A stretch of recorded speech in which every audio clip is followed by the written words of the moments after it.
दोस्तों नमस्कार, आप लोग का स्वागत है हमारे चैनल पर। ऐसे गुरु का गाना है तो आप लोग सुनिए, लाइक करिए, शेयर करिए, सब्सक्राइब भी करिए। कमेंट बॉक्स में बताइए आप लोग को शिव गुरु का गाना कैसा लगा। आप लोग सपोर्ट करिए, आप लोग का सपोर्ट की जरूरत है।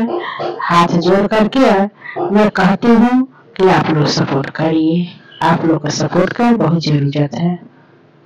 गौरा तुहरे सजनवा से डर लागे, गौरा तुहरे सजनवा से डर लागे, डर लागे हो डर लागे। गौरा तुहरे सजनवा से डर लागे, गौरा तुहरे सजनवा से डर लागे। महला दू महला उनके मन ही न भावे, महला दू महला उनके मन ही न भावे।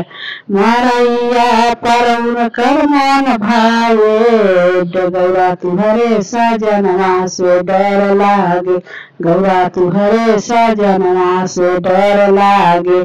डर लागे हो डर लागे, डर लागे हो डर लागे। गौरा तुहरे सजनवा से डर लागे, गौरा तुहरे सजनवा से डर लागे, गौरा तुहरे सजनवा से डर लागे। हाथी या घोड़ा उनके मन ही में भावे, हाथी या घोड़ा उनके मन ही में भावे। बस हाथ उनकर मन लागे, गौरा तुहरे सजनवा से डर लागे, गौरा तुहरे सजनवा से डर लागे। डर लागे हो डर लागे, डर लागे हो डर लागे। गौरा तुहरे सजनवा से डर लागे, गौरा तुहरे सजनवा से डर लागे, गौरा तुहरे सजनवा से डर लागे। कचौरी उनके मन ही न भावे, भंगिया धतुर उनके मन ही न भावे। धतुरा उनकर मन लागे, डर लागे गौरा डर लागे, गौरा तुहरे सजनवा से डर लागे, गौरा तुहरे सजनवा से डर लागे।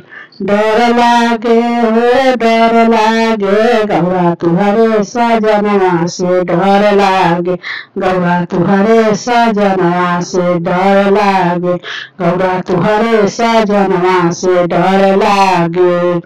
धोती या कुर्ता उनके मन ही न भावे, धोती या कुर्ता उनके मन ही न भावे।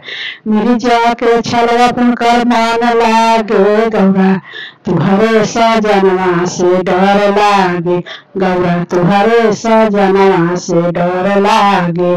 डर लागे हो डर लागे, डर लागे हो डर लागे। गौरा तुहरे सजनवा से डर लागे, गौरा तुहरे सजनवा से डर लागे।